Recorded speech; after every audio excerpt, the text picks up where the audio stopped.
बिस्मिल्लाहिर्रहमानिर्रहीम। अस्सलाम वालेकुम नाज़रीन, live with doctor Shahid Masood के साथ मैं हूं नाला अली। नाज़रीन, वज़ीर आज़म इमरान खान साहब ने आज तेल की कीमतें मज़ीद बढ़ने का खदशा जाहिर किया। कहते हैं कि कोरोना के बायस महंगाई सिर्फ सर्दियों तक है, तेल की कीमतें मज़ीद बढ़ने का खदशा है।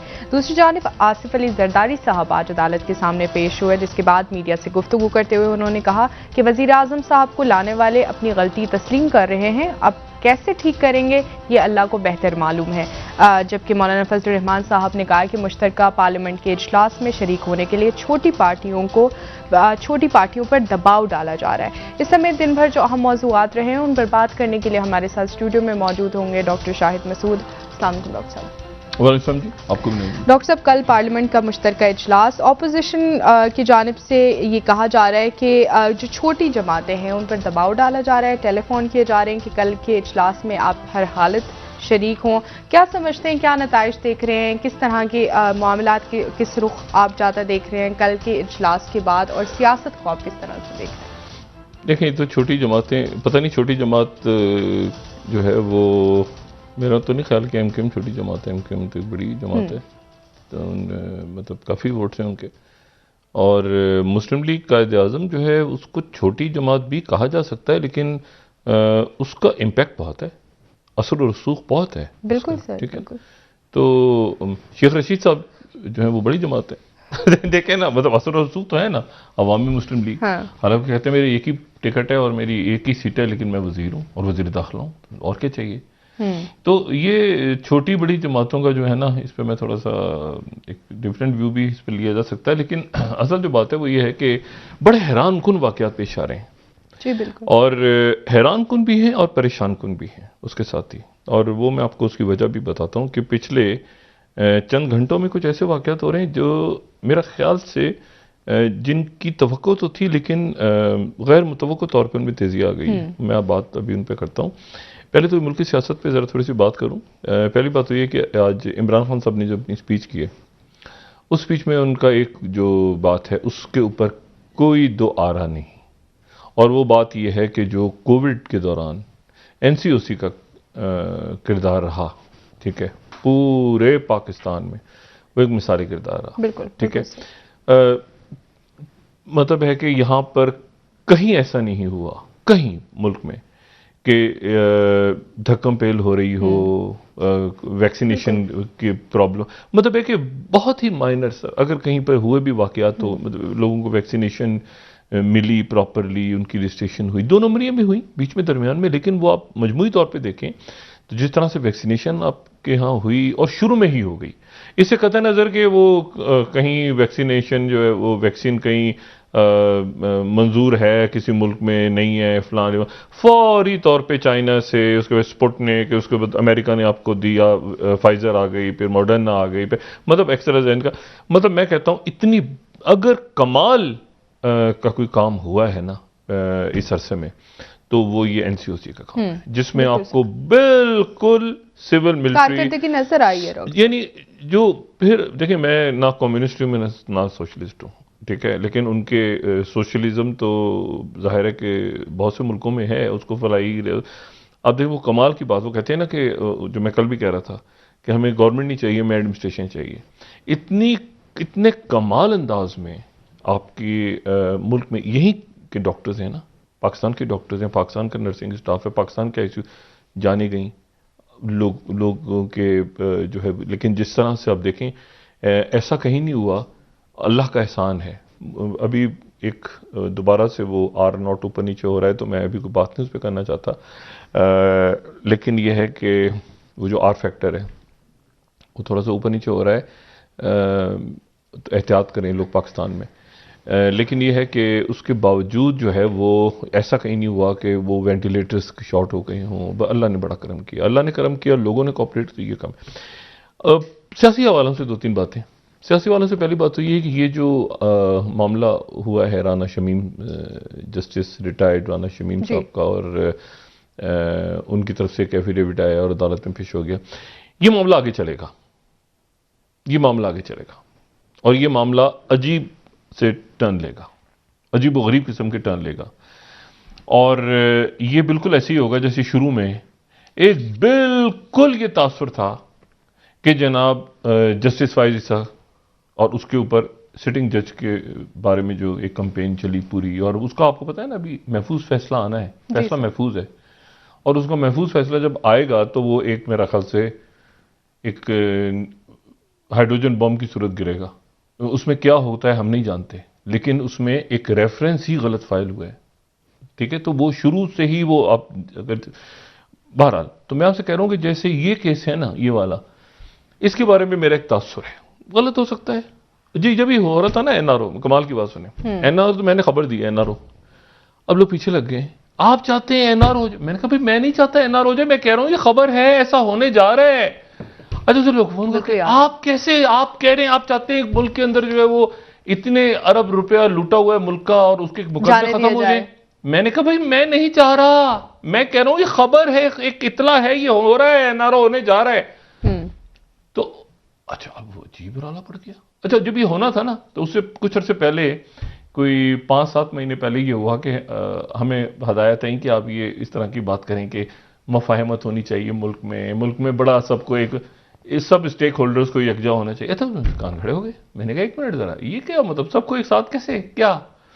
तो हमारे बड़े मोहतरम तारिक अजीम साहब उस वक्त वजीर मुमलिकत थे बराए इत्तलात व नशरियात, तो मैंने कहा जी एक मिनट ठहर जाए, बैठना तो सबको चाहिए मगर क्या इसमें कोई मुकदमे तो नहीं खत्म होने जा रहे। तो उन्होंने कहा देखें, अच्छा उनको भी नहीं ज्यादा इल्म था ना, उन्होंने कहा नहीं देखें सबको बैठना तो पड़ेगा। खैर पीछे लग के मैंने फिर हमने कहा ये तो जनाब एनआरओ हो रहा है, एनआरओ हो रहा है। अच्छा उसके बाद ये हुआ कि वो अब लोग पीछे लग गए, आप कैसी बात करते हैं, आपको क्या हो गया डॉक्टर साहब? मैंने कहा जी खबर है इतना है, मैं नहीं चाह रहा, मैं तो कह रहा हूं ये हो रहा है हो रहा है हो रहा है, हो गया। अच्छा ये जो मामला है ना ये आगे चलेगा। एक तो ये है कि उस लैपटॉप में क्या था, जो लैपटॉप आज अदालत में नहीं खुला। आज अदालत में राना शमीम साहब के जो साहबजादे हैं वो एक लैपटॉप लाए थे। एक तो वो है ना किस्सा, वो तो कि वो जज मौजूद थे बेंच में नहीं थे, वो तो बिल्कुल अपनी जगह, वो नहीं उस दिन मुल्क में ही नहीं थे शायद, और क्या था सारा। उस लैपटॉप में क्या था? उस लैपटॉप में एक फिल्म है, खबर, उस लैपटॉप में एक फिल्म है जो उन्होंने कहा कि मैं अदालत में चलाना चाहता हूं, और जस्टिस अथर मिनल्ला साहब ने कहा कि नहीं आप अदालत में आगे चलाएंगे, लैपटॉप बाहर रखें। उस लैपटॉप के अंदर, और उस फिल्म की 1 से ज्यादा कॉपीज हैं, ठीक है। और वो जो है वो बस मैं इससे ज्यादा बात नहीं करना चाह रहा, ठीक है। तो ये अभी ये कहानी जो है ये कई मोड़ ऐसे लेगी ना दाएं बाएं। साकिब निसार साहब के हवाले से 1-2 और इतलात भी, खबरें छपने वाली हैं अखबारों में, मैं नहीं छाप रहा, हमारा तो यहाँ पे प्रिंट में हम लोग नहीं है अभी, लेकिन ये है कि अखबारात में खबरें आने वाली हैं और वो साकिब निसार साहब के हवाले से आने वाली हैं, ठीक है। तो नजर रखें, ठीक है, जागते रहें।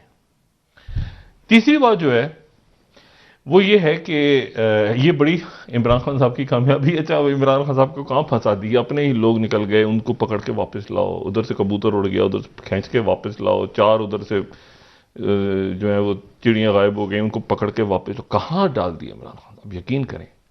ये नहीं कि वो बढ़ गए हैं, यानी अपने ही लोगों को खान साहब जो, यानी कि बहुत ज्यादा मजीद लोग शामिल हो, अपने ही लोग इधर से फिसल जाता है उधर फिसल जाता है। और इत्यादि जो है वो आज मुझे नहीं पता वो इल्जाम, वो कॉलें आई, वो तो एक उन्होंने बयान दिया है फजलुर रहमान साहब ने, लेकिन जो असल बात है ना वो ये है कि ये सारों ने यकीन दहानी करवा दी है, लेकिन यह है कि कल क्या होगा कोई इनका कुछ नहीं पता।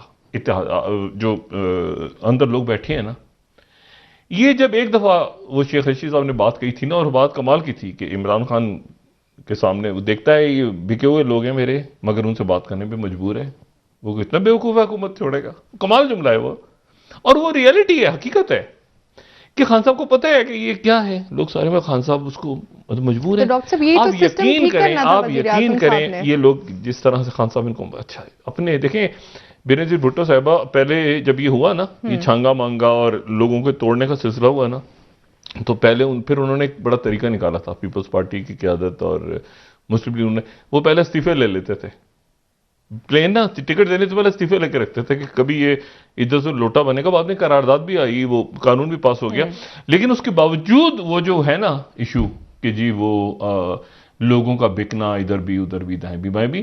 तो इस वक्त एक खान साहब के साथ जाहिर है पूरी स्टैब्लिशमेंट खड़ी हुई है इस वक्त, और सारे इत्तेहादी और सब सारे आ गए। इसके बावजूद जो मेरी छठी हिस्सा है ना, वो कुछ अभी भी मेरी दाएं आंख, बाएं आंख, तीसरी आंख, चौथी आंख सब फड़फड़ा रही हैं इस वक्त।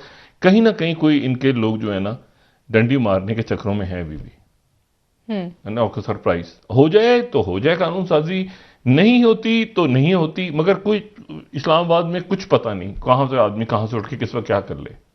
ठीक है, तो एक तो दूसरी, लेकिन वो खबर है कि साकिब निसार वो जो उसमें है ना, जो उनके पास उनके साहबजादे, हाँ लैपटॉप जो अदालत ने कहा कि बाद में खोला जाएगा, तो उसमें से, लेकिन अब देखें तासुर क्या जा रहा है। अतर मिल्ला साहब ने बड़ी अच्छी बात की, उन्होंने कहा कि तासुर, लोगों में क्या तासुर जा रहा है। ये वो बात है जो बहुत बड़ी बात की है चीफ जस्टिस साहब ने, कि अवाम में क्या तासुर जा रहा है, कि मतलब जज साहिबान जो हैं वो आपस में पहले सुप्रीम कोर्ट के लेवल पे जजेस एक दूसरे के साथ जजेस, और उसके बाद जो है वो हाई कोर्ट, और मतलब है कि यहां पर वो जो बेगुनाह सारा दिन देखते हैं अदालतों की तरफ, 20-20, 30-30, 40-40 साल, मतलब एक आदमी जो है वो रिहा हो गया, पता चला उसको इंतकाल हुए 17 साल हो गए, ऐसा भी तो हुआ है।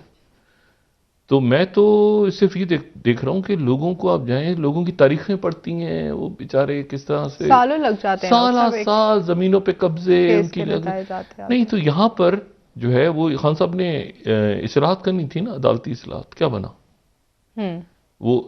इससे तो हुसैन साहब से आप जरा पूछें कि वो उन्होंने तो पूरा दिया बना के, बड़ा जबरदस्त सारी अदालती इस्लाहत सारी। तो अदालती वो रिफॉर्म्स किसने करनी थी, किसका काम था। तो बात ये सारी कि ये कहना कि देखें 3 साल के आखिर में अगर यही बहस चल रही है कि अच्छा नून में से चीन गायब हो गई है अब तो नून रह गई है। अच्छा एक कमाल की बात, वो आज बड़ा जस्टिस कयूम साहब का जिक्र चल रहा है ना, जस्टिस कयूम साहब की आज जरदारी साहब ने भी बात की, जस्टिस कयूम साहब की। जस्टिस कयूम का कैसेट हर एक को पता है, वो टेलीफोन कॉल और सैफुर रहमान साहब के दौर में और सारा हुआ, और वो पीपल्स पार्टी के खिलाफ बात हुई सारी। कमाल की बात सुने आप, पीपल्स पार्टी के दौर में वो अटॉर्नी जनरल थे पाकिस्तान के, जस्टिस कयूम जी, जिनकी वो टेप आई थी कि वो शरीफ फैमिली से बात कर रहे हैं, सैफुर रहमान, और वो जो टेप आई थी मुबैया ना, वो पीपल्स पार्टी के दौर में अटॉर्नी जनरल थे। अब ये क्या, इसको क्या कहा जाए। ठीक है, तो मसला ये है कि वो ये जो है ना, बस इसको ये अजीब सा एक सिलसिला है सारा, लेकिन ये है कि सिस्टम कौन सा आगे चलाएं किसी तरह खींच कर, अपने ही लोगों को पकड़ के। और मजा तो तब आता ना कि जो सामने ऑपोजिशन के लोगों को तोड़ लेते। अब अपने ही लोग, अपने इत्तेहादी दाएं बाएं आगे पीछे हो गए, उनके साथ खान साहब सारा दिन आज मीटिंग करते रहे और बड़ा अजीब लग रहा था। और मतलब है कि ज़ाहिर उनको भी पता है कि ये बिल पास हो जाएगा, तो खान साहब को भी वो भी कहते हैं क्या होगा पता नहीं क्या माना है।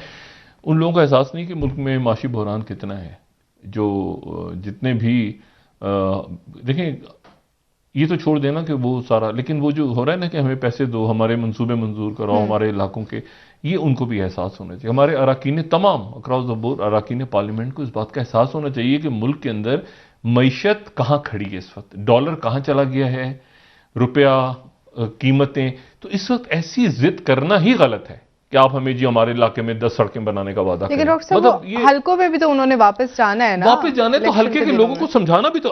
अगर गुर्बत फैल जाए, बीमारी फैल जाए, मुसीबत आ जाए, कोई जलजला आ जाए, खुदा ना खास्ता कोई अजाब आ जाए, तो आप अपने हल्के के लोगों को जाके इत्मीनान में उनके सर पे हाथ रखेंगे तो लोग पागल है इस मुल्क के, उनको नहीं पता कि मुसीबत आई हुई है यार इस वक्त।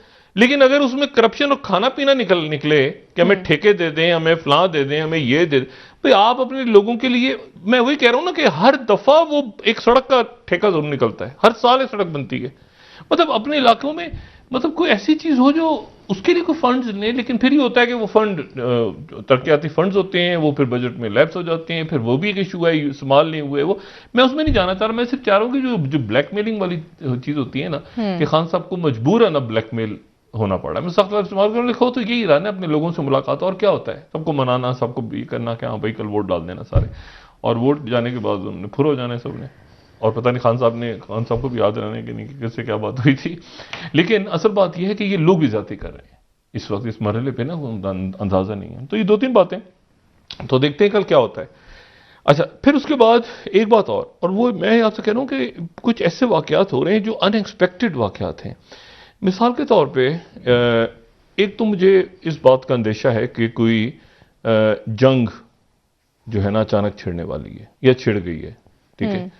और मैं उसकी आपको बताता हूं कि कहां छिड़ी है अभी जंग। एक जंग ऐसी है जो मेरी तवक्को तो थी, मगर इतनी तेजी से छिड़ेगी उसका अंदाजा नहीं था। और पहले जो है वो कुछ 3 घंटे 14 मिनट कल तारीखी दिन था, क्योंकि शी जिनपिंग और प्रेसिडेंट बाइडेन की 3 घंटे 14 मिनट की गुफ्तगू हुई, और दोनों ने बेहतरीन जगह वर्चुअल हुई, यानी 2 स्क्रीन लगी हुई थी प्रेसिडेंट बाइडेन के सामने और वो भी।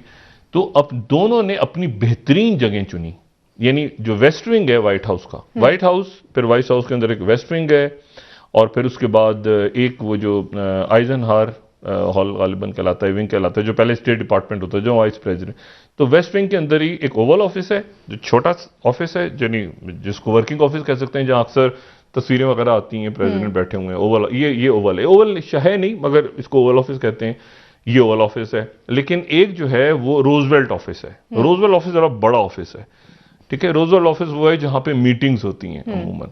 तो प्रेसिडेंट बाइडेन ने उस रोजवेल्ट ऑफिस से, यह है वेस्ट विंग के अंदर ही, लेकिन रोजवेल्ट रूम से, रोजवेल्ट ऑफिस कह लें, रोजवेल्ट रूम से कह लें, जिसको 69 में दो रोजवेल्ट प्रेसिडेंट गुजरे हैं, तो निक्सन ने उनके नाम से उस कमरे को जगह कर दिया था। तो वहां बैठे थे प्रेसिडेंट बाइडेन और साथ उनकी टीम बैठी थी। अब 3 घंटे 14 मिनट की गुफ्तगू को आप इस तरह समझ लें कि बीच में ट्रांसलेटर भी थे।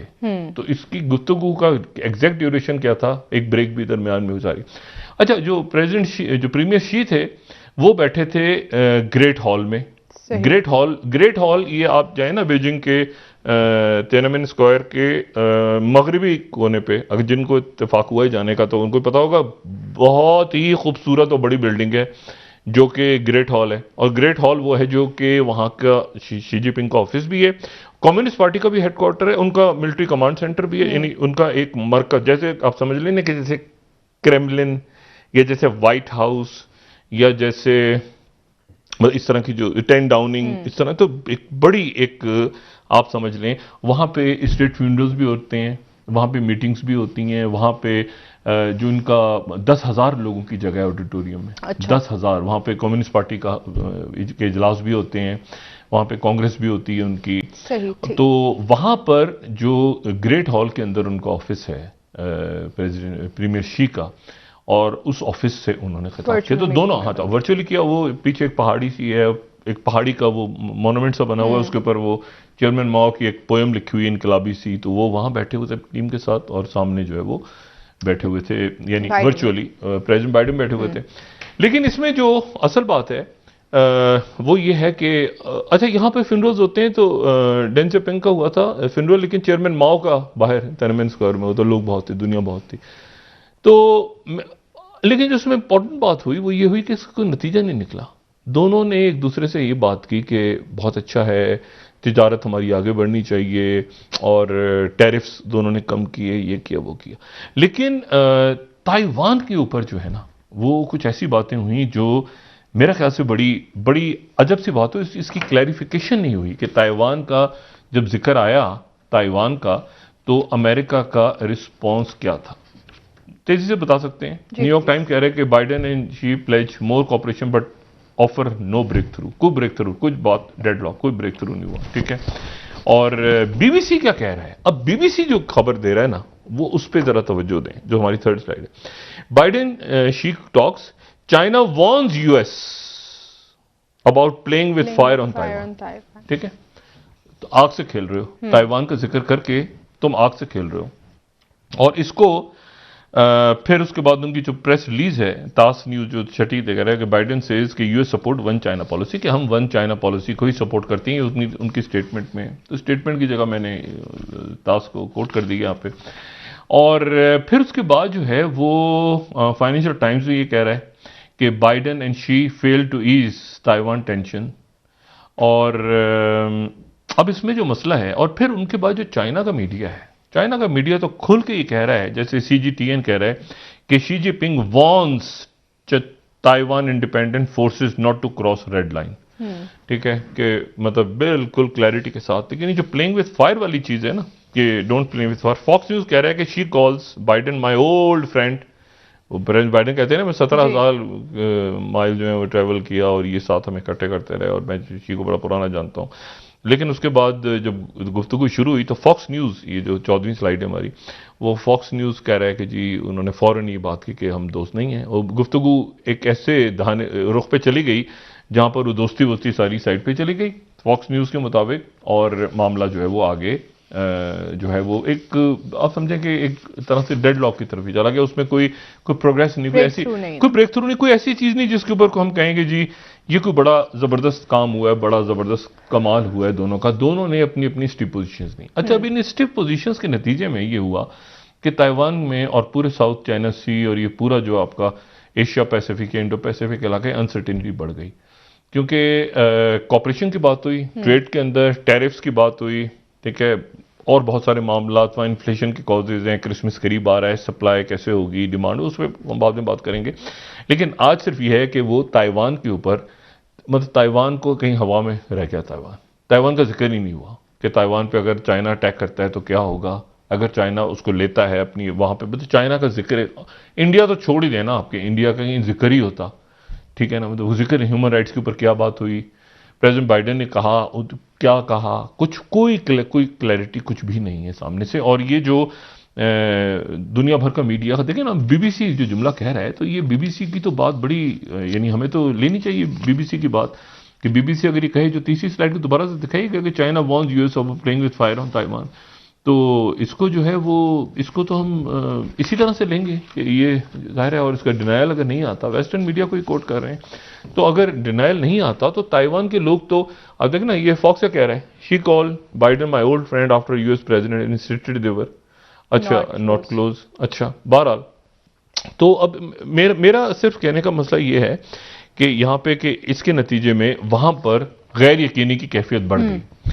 दूसरी, लेकिन जो मेरे लिए सबसे गैर मुतवक्को चीज है इस वक्त, गैर मुतवक्को खबर और तशवीशनाक खबर अगर आप पूछें इस वक्त सबसे ज्यादा क्या है, तो वो ये खबर है जो कि अल जजीरा ब्रेक कर रहा है, और अभी ब्रेक की है अल जजीरा ने, अब से 10 या 15 मिनट पहले।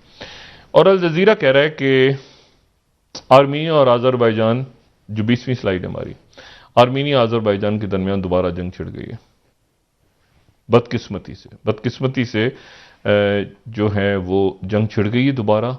और इसका जो दूसरा तशवीशनाक पहलू ये है, जो बीबीसी रिपोर्ट कर रहा है 22nd स्लाइड पे, वो ये कह रहा है कि आर्मीनिया ने लूजेस पोजीशंस इन डेडली बॉर्डर क्लैश, और काफ़ी जगह जो है आर्मीनिया के हाथ से निकल गई हैं। और ये जो एक साल पहले जो एक खूनी जंग छिड़ी थी पिछले साल, और जिसके बाद हम जानते हैं क्या हुआ था, आज़रबाईजान ने वो नागोर्नो काराबाख के इलाके में और सारा, और फिर उसमें टर्की और पाकिस्तान और वो सारा आज़रबाईजान आर्मीनिया, लेकिन अब ये हुआ है कि वो जंग दोबारा छिड़ गई है। अच्छा, लेकिन अब इस जंग जो छिड़ी है, इस जंग के छिड़ने का एक दूसरा डायमेंशन है, और वो जो है वो मेरे ख्याल से ज्यादा इसको कॉम्प्लेक्स बना रहा है।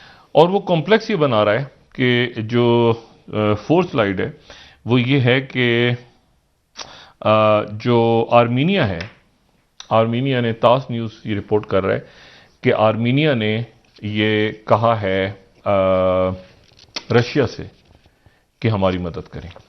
आर्मीनिया रशिया के साथ है, आज़रबाईजान टर्की के साथ है। हाँ, ये डिवीजन इस तरह होती है। अमेरिका, टर्की, ये नेटो ममालिक खामोशी से आज़रबाईजान के साथ है, और रशिया जो है वो आर्मीनिया के साथ है, ठीक है।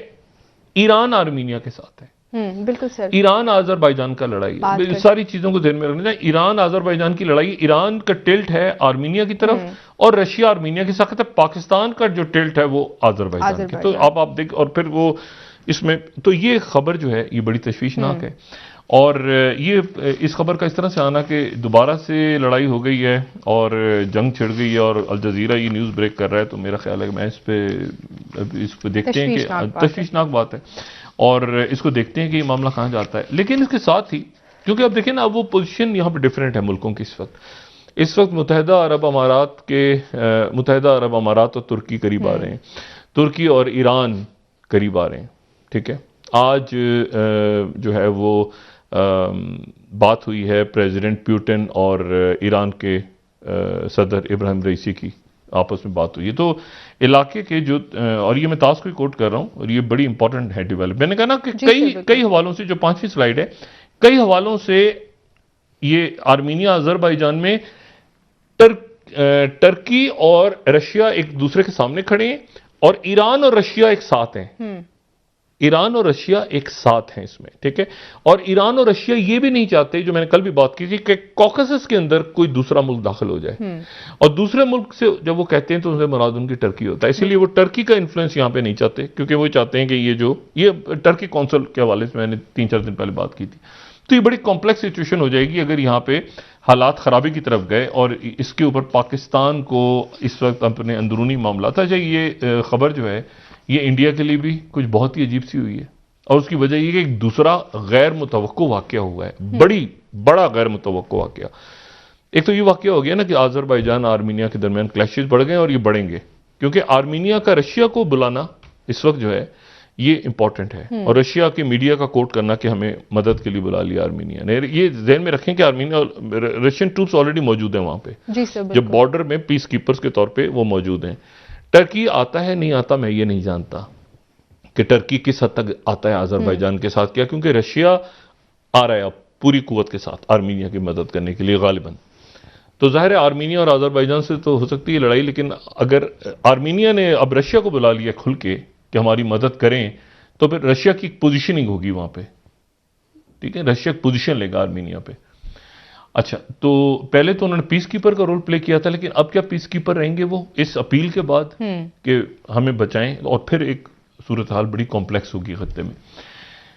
दूसरी जो बात है वो मेरे लिए ये थोड़ी अनएक्सपेक्टेड चीज है, ये बहुत अनएक्सपेक्टेड चीज है, और वो ये है कि रशिया, यूरोप के अंदर सर्दियां, और सर्दियों के अंदर हमें पता है यूरोप थोड़ा सा अमेरिका से अलग होके, फ्रांस और जर्मनी अलग होके रशिया के करीब आ रहे थे, और इसीलिए हमें पता है वो टेंशन हुई थी नॉर्ड स्ट्रीम 2 के हवाले से।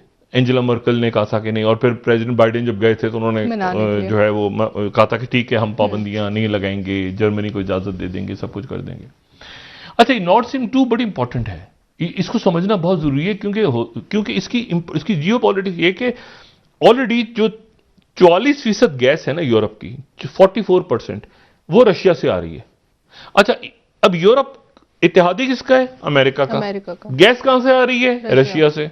ठीक है, और 44% आ रही है, और सबसे ज्यादा कहां आ रही है? जर्मनी क्यों? क्योंकि जर्मनी सबसे बड़ी इकोनॉमी है, तो वहां से गैस आती है। तो इससे पहले वो गैस आती थी यूक्रेन के जरिए, तो यूक्रेन के जरिए गैस आती थी। ये जो नॉर्ड स्ट्रीम 2 बनी, तो ये बनी कि अब जो पाइपलाइन आएगी वो बाल्टिक रहेगी, बाल्टिक ऊपर अटलांटिक, यानी ऊपर आप देखें, अगर बाल्टिक ओशन का आप नक्शा देखें तो ये बाल्टिक बिल्कुल जो है ये इस तरह से है कि ये यानी Sweden, Estonia, Latvia, Ukraine bypass हो रहा है इसमें। इसको बड़ा करेंगे जरा, यानी यूक्रेन वो नीचे रह गया, यूक्रेन वो कहीं नीचे पड़ा हुआ है, इधर बेलारूस आगे पीछे कहीं, और ये ऊपर से ये जो है ये सीधा, अगर हम इसका मैप दिखा सकें नॉर्ड स्ट्रीम 2 का, तो ये बाल्टिक में आप देखें ना, इसके पड़ोसी कौन कौन से हैं? फिनलैंड है, स्वीडन है।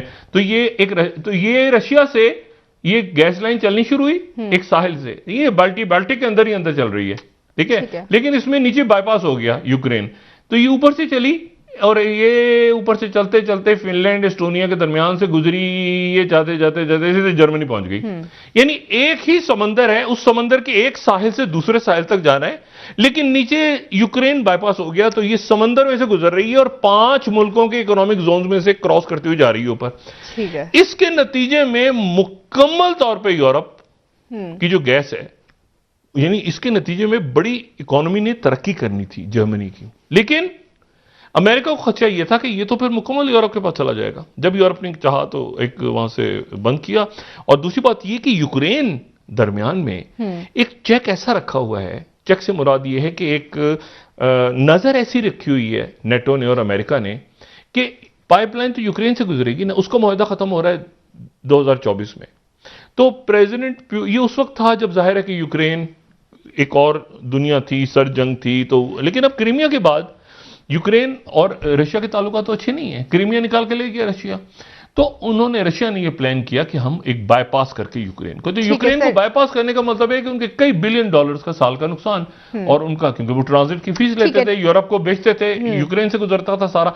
अब यूक्रेन लेकिन खबर क्या है, मैं इसको खबर दे के उसके बाद कि मैं ये क्यों उसकी, ये मैंने किस्सा क्यों छेड़ा है, किस्सा इसलिए छेड़ा है कि थोड़ी देर पहले जो बड़ी खबर है, अगर इसको समझने वाले इसको खबर, आज की खबर को समझ सकें कि आज की, अगर आप पूछें एक तो शी जिनपिंग के साथ, और दूसरी अगर आप कोई बड़ी खबर आज की पूछें तो फाइनेंशियल टाइम्स जो 16वीं स्लाइड पर ब्रेक कर रहा है खबर कि जर्मनी ने नॉर्थ स्ट्रीम 2 की पाइपलाइन का जो सर्टिफिकेशन थी उसको सस्पेंड कर दिया।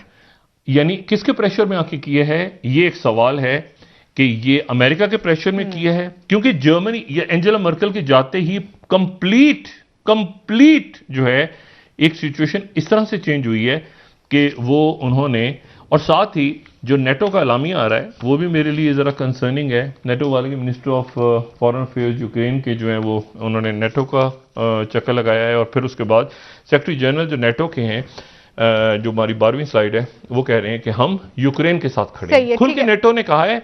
और साथ ही वो पाइपलाइन का मुआहदा, वो रशिया के, वो कंप्लीट पाइपलाइन है, वो मुकम्मल हो चुका है उस पर काम, ठीक है। और इस मरहले पे जर्मनी की तरफ से वो लाइसेंस सस्पेंड होना, इसके रिएक्शन में क्या करेंगे पुतिन साहब, ये भी देखना है। लेकिन इसका बराह रास्त खित्ते के जो इवेंट्स हैं जी, उसके ऊपर इसका असर होने जा रहा है। और पाकिस्तान में जो अंदरूनी इंतशार है, उस बाहर से अब प्रेशर भी आ रहा है कि सर, एक ब्रेक ले लेते हैं। क्या हो रहा है जी, बेहतर आपसे मजीद बात करेंगे। नाज़रीन, एक ब्रेक, हमारे साथ रहिएगा।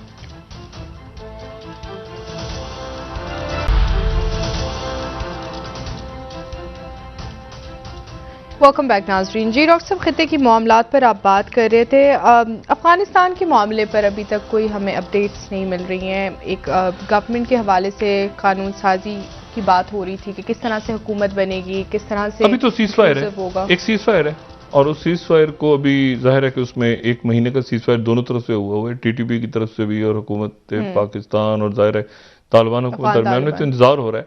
और उसमें जाहिर है कि पब्लिक पार्लियामेंट और पब्लिक डोमेन में चूंकि वो डायलॉग और सारे मामलात आ चुके हैं, और उस पर लोगों के मुख्तलिफ रद्द अमल हैं कि कैसे हो रहा है, किन शराइत पे हो रहा है, सामने लाया जाए, तो उसके ऊपर तो बात अभी होती रहेगी। लेकिन मैं आपको बताऊं, ताइवान का जो मामला है ना, ये ताइवान का, आर्मीनिया, अजरबैजान, और साथ ही ये नॉर्थ स्ट्रीम 2 का जर्मनी की तरफ से सस्पेंड होना, ठीक है, अमेरिका, और साथ ही यूक्रेन, लेकिन आर्मीनिया का मदद मांगना, और इस वक्त खलीफा हफ्तार जो हैं उन्होंने भी ऐलान कर दिया है। ये बड़ा प्रेशर है लिबिया पे कि आप इलेक्शंस करवाएं, मगर मुझे नहीं पता कि अभी तो इराक के अंदर गवर्नमेंट नहीं बन पा रही, इलेक्शन हो गया है, हुकूमत ही नहीं बन पा रही वहाँ पे, जब से मुक्तदा सदर का एक डिस्प्यूटेड सा इलेक्शन है। लेबनान के अंदर हुकूमत नहीं बन पा रही, क्योंकि सऊदी बनी तो है, लेकिन वो अजीब सी सूरत हाल उसकी हो गई, क्योंकि सऊदी अरेबिया और 3 दूसरे मुल्कों ने अपने सफीर वापस बुला लिए हैं। अब मगरिब का प्रेशर है कि लिबिया के अंदर सदाती इलेक्शन करवाया जाए। तो लिबिया में तो खाना जंगी है, वहाँ पे अब खलीफा हफ्तार ने भी आज जो है वो, जो ये ना बिनगाजी पे खलीफा हफ्तार हैं, और जो दूसरी हुकूमत जो टर्की सपोर्ट करता है खलीफा हफ्तार के साथ जो है ना, वो रशिया, यूएई, और ये जो मुल्क हैं ये एक तरफ हैं, और उस तरफ टर्की और कतर, और वो ट्रिपली की हुकूमत को। तो मैं जब गया, मैंने पूछा एक दफ़ा उस इलाके में, मैंने कहा ये टूटा क्यों नहीं है, दो तो है। तो पता चला उनके मुल्क को जोड़ने में सबसे बड़ा रोल जो है उनके सेंट्रल बैंक का है, जो ट्रिपली में है, क्योंकि तेल के रेवेन्यूज सेंट्रल बैंक के थ्रू ही आते हैं। तो इसलिए वो एक हद तक तो खलीफा हफ्तार जब आगे बढ़ना शुरू किया उन्होंने ट्रिपली पे, तो टर्की ने इन्वेट करके बचाया कि ये ट्रिपली की तरफ खलीफा हफ्तार ना आए, फिर एक सीज फायर हुआ, रुक गए। तो ट्रिपली वो जो लिबिया है वहां पर भी टर्की एक तरफ है और रशिया एक तरफ है। इंपॉर्टेंट बात है, रशिया यूएई के साथ है, ठीक है। और लेकिन अब यूएई के क्राउन प्रिंस टर्की जा रहे हैं। तो यानी आप देखें ना, सीरिया में, लिबिया में कई जगहों पे अलग अलग हैं, लेकिन अब इशू ये अजरबैजान आर्मीनिया में क्या होगा, क्योंकि यहाँ पे जो है वो एक नई पिक्चर इमर्ज हो रही है। अच्छा, ताइवान का जो है ना, ये देखें एक अल्लाह ना करे ऐसा हो, मतलब बाइडेन और बहुत से लोगों का एनालिसिस वो है कि जी एक कोल्ड वॉर है जो हॉट वॉर में चेंज नहीं होगी। लेकिन पिछले साल एक हॉट वॉर हो चुकी है, और वो ये है कि बहुत बड़ा इलाका इंडिया का ले चुका है चाइना, और अब अरुणाचल प्रदेश और भूटान और बाकी जगहों पे मैं ये नहीं कहूंगा चाइना ने लिया है, मैं कहूंगा इंडिया ने सरेंडर किया, क्योंकि रिस्पांस ही नहीं आया। अब लॉन्ग विंटर की तैयारी हो रही है, क्या हो रहा है, तो इंडिया का जिक्र ही नहीं आया इस गुफ्तगू में भी। फिर वो मिसाइल कैसे, उनका सौदा जो S-400 क्या इन हालात में रशिया से वो लेंगे इंडियंस, तो फिर अमेरिका कैसे रिस्पॉन्ड करेगा, क्या करेगा। तो ये एक पिक्चर जो चेंज हो रही है ना। और देखिए उसमें चाइना की जो पॉलिसी है वो ये है कि जब 70s में जब ये खत्म हुआ वियतनाम का, अमेरिका निकला वियतनाम से, तो सोवियत यूनियन कंबोडिया पे पड़ा मलबा सारा, तो सोवियत यूनियन जो है वो वियतनाम के अंदर आ गया, और वियतनाम के थ्रू कंबोडिया जो है वो वाहिद अमेरिका चाइना का इत्तेहादी था। तो चाइना ने चढ़ाई कर दी वियतनाम पे, और उस वक्त डेंग जियाओपिंग का कहना यह था कि मतलब हम सिर्फ इसलिए आ रहे हैं टीच वियतनाम लेसन। उन्होंने वियतनाम के पे चढ़ाई कर दी। मतलब चाइना वेट नहीं करता, मतलब चाइना प्रीएम्प्ट करता है। आप देख लें वो 54, 55 में ताइवान पे, फिर 95, 96 में, अभी उन्होंने 97 के अंदर जो है वो बरतानिया ने हांगकांग दिया, और पुर्तगाल ने मकाओ दे दिया। मतलब चाइना की जो पॉलिसी है ना, वो ये नहीं कि इंतजार करेंगे बैठ के, मतलब एक है उनकी टेरिटरी, वो कहते हैं हमारी टेरिटरी है। 20 मुल्क खित्ते में डर के उन्होंने ताइवान से अपने ताल्लुकात तोड़े 91 के बाद से, कि भाई ये हटो बचो, चाइना से हम नहीं लड़ सकते। तो चाइना जो है वो एक दफा डिक्लेयर कर चुका है। और कल अगर आप कह देते हैं बाइडेन को, बाइडेन का रिस्पांस नहीं आता ताइवान के लिए कि हम ताइवान के साथ खड़े हैं, या हम देखिए ना, उधर से नेटो ने तो बात की कि हम यूक्रेन के साथ खड़े हैं, लेकिन क्या वाकई यूक्रेन के लिए कूदेंगे? इस वक्त यूक्रेन को मेंबर तो नहीं बनने दिया ना, नेटो का मेंबर तो नहीं है, तो क्या यूक्रेन के लिए यूरोप पूरा कूद जाएगा, लड़ाई में, जंग में कूद जाएगा? अभी एक सवाल है। और अगर आर्मीनिया और अजरबैजान की लड़ाई होती है, तो क्या टर्की इस वक्त, जबकि खुल के रशिया कह रहा है कि आर्मीनिया ने हमसे मदद मांगी है, और CSTO का मेंबर भी आर्मीनिया और बाकी, तो क्या करेगा रशिया आर्मीनिया के लास्ट ईयर तो खामोश रहा था, अब इस वक्त क्या करेगा? क्योंकि उसको ये अच्छी तरह पता है कि ये जो ब्लैक सी के अंदर जहाज आ रहे हैं, ये टर्की के थ्रू रास्ते आ रहे हैं, और टर्की जो है ये टर्की काउंसिल के थ्रू जा रहा है कॉकसिस के अंदर भी, ठीक है। और रशिया और ईरान के आपस में ताल्लुक है, तो पाकिस्तान के लिए डिसीजंस, अच्छा, और इंडिया का भी, वो इंडिया भी रुक गया एकदम से। 1 मिनट ठहरे, क्योंकि अगर आप जाते हैं रशिया के साथ वो डील जो हो रही थी S-400 और S-500 जो भी, तो इस स्टेज पे रशिया और वेस्ट आ गए आमने सामने, और इतना आमने सामने आ गए कि नॉर्ड स्ट्रीम 2 ये तो कुछ भी नहीं मिसाइल। नॉर्ड स्ट्रीम 2 उनकी, मैंने कहा ना, जियो पोलिटिकली एक बहुत बड़ा प्रोजेक्ट है, huge project for Europe and Russia, कि रशिया ने पूरी एक पाइपलाइन बनी हुई है, और वो उसमें जर्मन कंपनी भी है, गैसप्रोम भी है रशिया की, जर्मन, डच जो है वो फिनलैंड की कंपनी, सब ने मिलकर पाइपलाइन बिछाई। पाइपलाइन का सौदा सर्टिफिकेशन कैंसिल कर दी जर्मनी ने। तो बात यह है कि इतनी अनसर्टेन सूरत हाल में अब किस वक्त क्या हो, ये सबसे अच्छी जो चीज है वो ये कि पाकिस्तान और इंडिया के दरमियान ये इस वक्त अमन है और सीज फायर है, लेकिन वो सीज फायर भी बाहर की ताकतों ने करवाया हुआ है, और सीज फायर अल्लाह करे रहे। अगर आपस में बातचीत शुरू हो किसी तरह से, और ये कम से कम, और कश्मीर और बाकी जो इश्यूज हैं, लेकिन वो उधर वो मसला खराब हो रहा है, उधर से माओइस्ट वाला, वो जो माओइस्ट और वो सारा मसला है, वो सेंट्रल, वो मेनलैंड इंडिया था, वो वहां से निकल के मेनलैंड इंडिया, यूपी और इधर महाराष्ट्र और बाकी जो इशू ये है सारा, कि इस पूरी पिक्चर में ये जो अंदरूनी इंतशार है ना पाकिस्तान का, मुझे और ये देखें मैन मेड क्राइसिस, अनाओं का मसला, ताकत की लड़ाई, क्या असूल वसूल, क्या इधर एक उधर चला गया छलांग मार के, उधर मुझे पैसे दे दो, उसने कहा मुझे दो, वो बिक गया। ये मुझे नहीं पता कि रियासत में हमारे अकाबरीन यकीनन देख रहे होंगे सारी चीजों को, और मुझे इल्म है कि वो देख रहे हैं। ऐसे संजीदा लोग तो हैं ना, चाहे वो आवाम में हो, चाहे वो मदारिस में हो, चाहे यूनिवर्सिटीज में हो, चाहे वो हाउस वाइफ्स हो, चाहे स्टूडेंट, वो तमाशा देख रहे हैं कि एक मिनट यार ये ऊपर क्या हो रहा है। मतलब हम तो नीचे, मतलब हमें तो पकड़ के पुलिस ले जाती है। और कल कितनी खूबसूरत, कितने मुंह से फूल झड़े हमारे भाई, मेरा जाती फैसल वार्डर साहब ने क्या फूल, क्या लित्तर उठा के, लित्तर मार के, पता नहीं क्या क्या खूबसूरत जबान, और माशाल्लाह है वार्डर साहब, जबरदस्त दोस्त हैं हमारे। लेकिन क्या गुफ्तगू फरमाई उन्होंने। तो इशू ये है कि ऐसा करना चाहिए, उनका कहना था कि ऐसा करना चाहिए कि साबिक जज जो है उनको पकड़ के, तो ये मतलब किसको करना चाहिए? अवाम ऐसे, अवाम ने अगर कोई करे और पुलिस पूछे कि बेटा आपने ये, आप जेल में जाने क्यों ऐसा किए, तो कहेगी जी हमें तो हमारे वजीर ने कहा था ना, तो हमने तो वजीर की बात सुनी है। आप प्रोवोक कर रहे हैं। नहीं, ये आपको पता है, ये इस किस्म की गुफ्तगू अगर आप करें और उसके नतीजे में कुछ हो जाए वाकया, तो आप बाद में कहेंगे जी वो असल में, तो वो कहेंगे जी हमें तो हमारे मिनिस्टर ने कहा था। मिनिस्टर हमारा तो, ये बातें जो हो रही हैं इस मुल्क में, वो किसी और पैराए में की होगी वज़रा ने, या बाकी लोग किसी और पैराए में करते हैं, लेकिन मसला ये है कि वो उसके नतीजे में जो एक मैसेज आ रहा है, तो इसलिए मेरे ख्याल से थोड़ी सी तलखी जो है वो अगर ख़त्म की जाए। ये अच्छा हुआ है कि ये पार्लिमानी कमेटियां वगैरह बननी शुरू हुई हैं, जिसमें अपोजिशन के लोग भी आ रहे हैं और हुकूमत के भी बैठ रहे हैं, तो एक दूसरे से मिल रहे हैं, तो कम से, लेकिन पब्लिकली जज्बाती होकर थोड़ा सा अगर हम रैशनल थिंकिंग के जरिए काम करें तो ज़्यादा बेहतर है, क्योंकि इसके नतीजे में इंतशार हो। मैं जो वार्डर साहब दोस्त हैं, मुझे इसलिए पता है कि वो किस पैराए में उन्होंने बात की, जज्बातियों की बात कर दी, लेकिन एक बात तो की, और लेकिन सारे अखबारों में छपी। सियासी लीडर हैं और लोग उनको फॉलो करते हैं, लोग फॉलो करते हैं, बस वो थोड़े से इमोशनल होकर वो कर जाते हैं बात। लेकिन ये नहीं, वो तो मैंने एक मिसाल सिर्फ दी ना, मैंने कहा वो इतनी तलखी है नहीं जितनी वो तल्ख बात कर गए, उतनी तलखी कोर्ट के अंदर मामला है। और मैंने कल भी बात की थी कि हुकूमत क्यों डिफेंड कर रही है साकिब निसार, अदालत का मामला है, एक जज को आप डिफेंड कर रहे हैं, एक को गालियां दे रहे हैं, क्या वजह है? एक पार्टी एक को गालियां दे रही होती है, कुछ जजों को कुछ की तारीफ कर रही होती है, दूसरी पार्टी आती, देखें ये तो फिर ये तो वही रवायत हो गई ना। नहीं, ये तो कभी इस बात में आप हजार दाद दें, पीपल्स पार्टी ने ऐसा नहीं किया कि हमारे जज और उसके जज और उसके जज, नहीं, पीपल्स पार्टी के डोगर साहब वो भी उड़ा दिया था। पीपल्स पार्टी के पास जजेस नहीं होते, कभी नहीं, यानी pro people's party anti people नहीं, ऐसा कभी भी नहीं हुआ, ना बेनजीर साहबा के दौर में हुआ, ना उसके बाद हमने देखा, ठीक है। लेकिन मुस्लिम लीग नून के प्रो भी जजेस तो तारीख का हिस्सा है, और अब पीटीआई ने भी माशाल्लाह ये काम शुरू किया है कि वो, और उसमें भी मुझे नहीं पता कि वो साकिब निसार साहब तो बेशुमार फैसले कर गए हैं, तो अब साकिब निसार साहब को पीटीआई क्यों डिफेंड कर, हुकूमत क्यों डिफेंड कर रही है, और कुछ को, ये तो अजीब सी बात है।